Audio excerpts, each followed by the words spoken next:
Well, all right. Hey there. How about we dive in with another reading from Grimm's complete fairytales? Let me get it centered there on the frame. Oh, who's the care?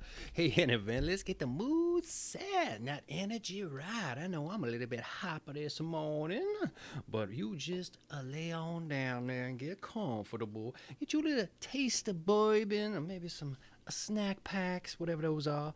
And we'll get started here with a little bit of D-Hop, all right?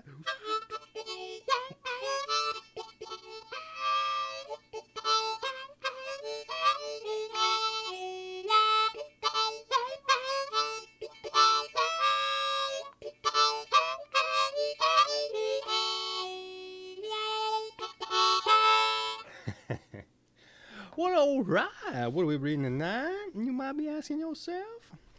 What's he smoking, more likely? Well, nothing. A straight edge, baby.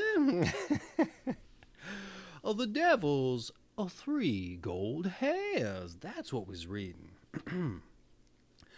Once there was a very poor woman who was delighted when her son was born with a caul enveloping his head. This was supposed to bring a good fortune, and it was predicted that he would marry the king's daughter when he became 19. Soon after, a king came to the village, but no one knew that it was the king. And when he asked for the news, they told him that a few days before, a child had been born in the village with a caul, and it was prophesied that he would be very lucky. Indeed, it had been said that in his 19th year he would have the king's daughter for his wife. The king, who had a wicked heart, was very angry when he heard this. But he went to the parents in a most friendly manner, and he said to them kindly, "Good people, give up your child to me. I will take the greatest care of him." At first they refused, but when the stranger offered them a large amount of gold, and then mentioned that if their child was born to be lucky, everything must turn out for the best with him, they willingly at last gave him up. The king placed the child in a box and rode away with it for a long distance till he came to deep water, into which he threw the box containing the child, saying to himself as he rode away, "From the unwelcome suitor have I saved my daughter." But the box did not sink. It swam like a boat on the water, and so high above it that not a drop got inside. It sailed on to a spot about 2 miles from the chief town of the king's dominions, where there were a mill and a weir which stopped it, and on which it rested. The miller's man, who happened to be standing near the bank, fortunately noticed it, and thinking it would most likely contain something valuable, drew it on shore with a hook. But when he opened it, there lay a beautiful baby, who was quite awake and lively. He carried it in to the miller and his wife, and as they had no children, they were quite delighted, and said heaven had sent the little boy as a gift to them. And they brought him up carefully, and he grew to manhood clever and virtuous. It happened one day that the king was overtaken by a thunderstorm while passing near the mill, and stopped to ask for shelter. Noticing the youth, he asked the miller if that tall young man was his son. "No," he replied, "he is a foundling. 19 years ago a box was seen sailing on the mill stream by one of our men, and when it was caught in the weir, he drew it out of the water and found the child in it. And then the king knew that this must be the child of fortune, and therefore the one which he had thrown into the water. He hid his vexation, however, and presently said kindly, 'I want to send a letter to the queen, my wife. If that young man will take it to her, I will give him 2 gold pieces for his trouble.' 'We are at the king's service,' replied the miller, and called to the young man to prepare for his errand. Then the king wrote a letter to the queen containing these words: 'As soon as the boy who brings this letter arrives, let him be killed, and I shall expect to find him dead and buried when I come back. The youth was soon on his way with the letter. He lost himself, however, in a large forest. But when darkness came on, he saw in the distance a glimmering light, in which he walked to and found a small house. He entered and saw an old woman sitting by the fire, quite alone.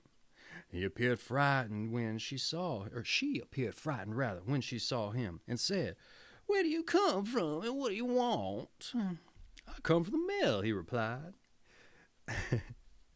"and I am carrying a letter to the wife of the king, and I have lost my way, and I should like very much to stay here during the night." "You poor young man," she replied, "you are in a den of robbers, and when they come home they may kill you." "They may come when they like," said the youth. "I am not afraid, but I am so tired I cannot go a step further." And then he stretched himself on a bench and fell fast asleep. Soon after, the robbers came home and asked angrily what that youth was lying there for. "Oh," said the old woman, "he is an innocent child who has lost himself in the wood, and I took him in out of compassion. He is carrying a letter to the queen, which the king has sent." Then the robbers went softly to the sleeping youth, took the letter from his pocket, and read in it that as soon as the bearer arrived at the palace he was to lose his life. Then pity arose in the hard-hearted robbers, and their chief tore up the letter and wrote another, in which it stated that as soon as the boy arrived he should be married to the king's daughter. And then they left him to lie and rest on the bench till the next morning. And when he awoke, they gave him the letter and showed him the road he was to take. And as soon as he reached the palace to send in the letter, the queen read it, and she acted in exact accordance with what was written, ordered a grand marriage feast, and had the princess married at once to the fortunate youth. He was very handsome and amiable, so that the king's daughter soon learned to love him very much and was quite happy with him. Not long after, when the king returned home to his castle, he found the prophecy respecting the child of fortune fulfilled, and that he was married to the king's daughter. "How has this happened?" said he. "I have in my letter given very different orders." And then the queen gave him the letter and said, "You may see for yourself what is stated here." The king read the letter and saw very clearly that it was not the one he had written. He asked the youth what he had done with the letter he had entrusted to him, and where he had brought the other from. "I know not," he replied, "unless it was changed during the night while I slept in the forest." Full of wrath, the king said, "You shall not get off so easily, for whoever marries my daughter must first bring me 3 golden hairs from the head of a demon of the Black Forest. And if you bring them to me before long, then shall you keep my daughter as a wife, but not otherwise." Then said the child of fortune, "I will fetch these golden hairs very quickly. I am not the least afraid of the demon." Thereupon he said farewell, started on his travels, and he led him to a large city. And as soon as he stood at the gate and asked for admission, a watchman said to him, "What trade do you follow, and how much do you know?" "Why, I know everything," he replied.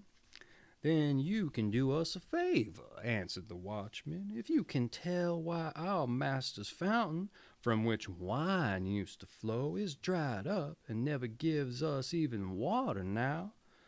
"Why, I will tell you when I come back," he said, "only wait till then." He traveled on still further, and came by and by to another town, where the watchman also asked him what trade he followed, and what he knew. "Why, I know everything," he replied. Then said the watchman, "You can do us a favor and tell us why a tree in our town, which once bore gold and apples, now only produces leaves." "Well, wait until I return," he replied, "and I will tell you." On he went again and came to a broad river, over which he must pass in a ferry boat. And the ferryman asked him the same question about his trade and his knowledge, and he gave the same reply, that he knew everything. Then, said the man, you can do me a favor and tell me how it is that I'm obliged to go backward and forward in my ferry boat every day without a change of any kind. Wait till I come back, he replied, then I shall know all about it. Well, as soon as he reached the other side of the water, he found that the entrance to the Black Forest, in which was the demon's cove, and it was very dark and gloomy, and the demon was not at home. But his old mother was sitting in a large armchair, and she looked up and said, "What do you want? You don't look wicked enough to be one of us." "I just want 3 golden hairs from the demon's head," he replied, "otherwise my wife will be taken away from me." "That is asking a great deal," she replied, "for if the demon comes home and finds you here, he will have no mercy on you. However, if you will trust me, I will try to help you." Then she turned him to an ant and said, "Creep into the folds of my gown. There you will be safe." "Yes," he replied, "that is all very good, but I have 3 things besides that I want to know. First, why a well from which formerly wine used to flow should be dry now, so that not even water can be got from it. And secondly, why a tree that once bore golden apples should now produce nothing but leaves. And thirdly, why a ferryman is obliged to row forward and back every day without ever leaving off." "Well, these are difficult questions," said the old woman. "But keep still and quiet when the demon comes in. Pay great attention to what he says, and while I pull the golden hairs out of his head." Late in the evening the demon came home, and as soon as he entered he declared that the air was not clear. "I smell the flesh of a man," he said, "and I am sure that there is someone here." So he peeped in all the corners and searched everywhere, but could find nothing. Then his old mother scolded him well and said, "Just as I had been sweeping and dusting and putting everything in order, then you come and give me all the work to do over again? You have always the smell of something under your nose. Do sit down and eat your supper." Then the demon did as she told him, and when he had eaten and drunk enough, he complained of being tired. So his mother made him lie down so that she could place his head in her lap, and he was soon comfortable that he fell fast asleep and snored. And then the old woman lifted up a golden hair, twitched it out, and laid it by her side. "Oh!" screamed the demon, waking up. "What was that for?" "I've had a bad dream," answered she, "and it made me catch hold of your hair." "What did you dream about?" asked the demon. "Oh, I dreamed of a well in the marketplace from which wine used to flow, but is now dried up, and they can't even get water from it. Whose fault is that?" "Oh, they ought to know that there sits a toad under a stone in the well, and if he were dead, wine would flow again." Then the old woman combed his hair again till he slept and snored so loud that the windows rattled. And she pulled out a second hair. "Oh, what are you about now?" asked the demon in a rage. "Oh, don't be angry," said the woman. "I've had another dream." "What's this dream about?" he asked. "Why, I dreamed that in a certain country there grows a fruit tree which used to bear golden apples, but now it produces nothing but leaves. What is the cause of this?" "Why, don't they know," answered the demon, "that there's a mouse gnawing at the roof?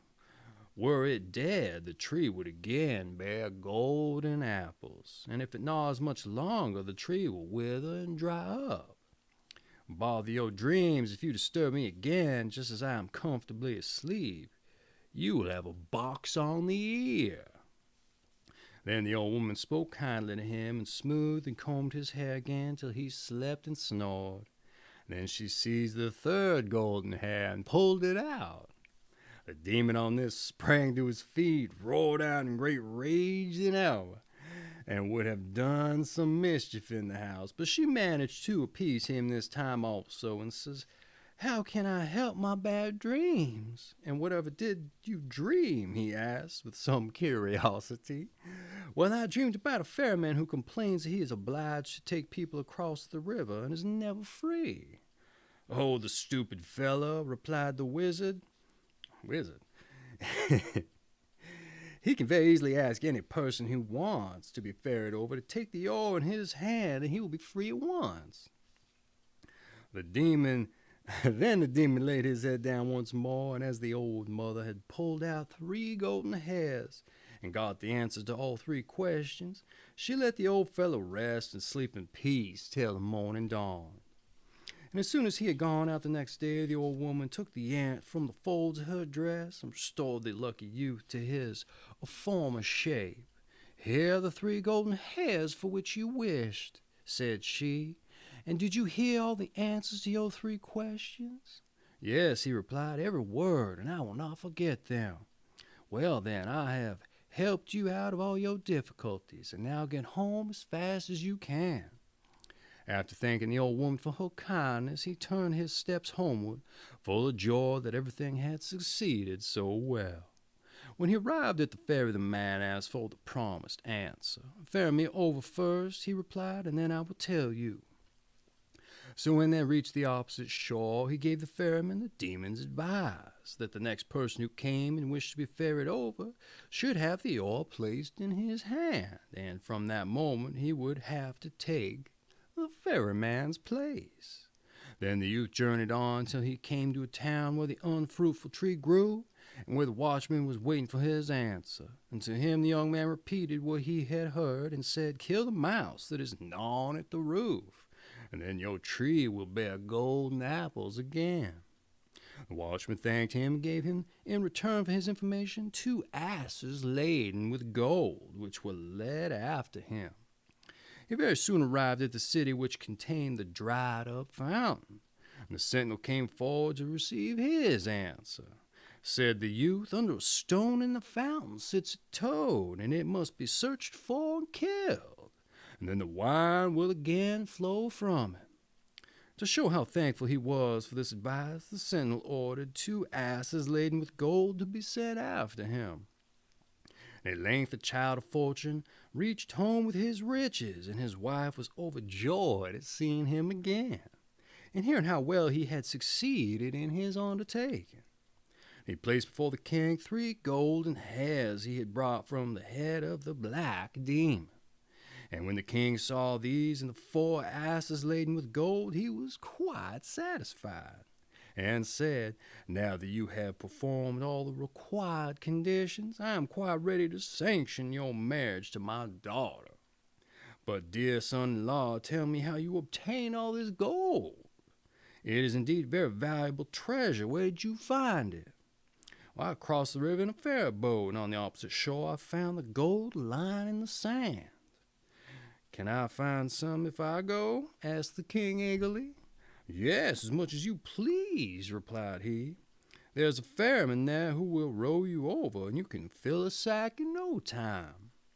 The greedy old king set out on his journey in all haste, and when he came near the river, he beckoned to the ferryman to row him over the ferry. The man told him to step in. Just as he reached the opposite shore, he placed the rudder oar in the king's hand and sprang out of the boat. And so the king became a ferryman as punishment for his sins. I wonder if he still goes on ferrying people over the river. It is very likely, for no one has ever persuaded to touch the oar since he took it. And that has been The Devil's 3 Golden Hairs from Grimm's Complete Fairy Tales. I have an affiliate link down in the description for this book. Pick you up a copy or support the channel by shopping through the link, and I greatly appreciate it. All right, let's take us out, shall we?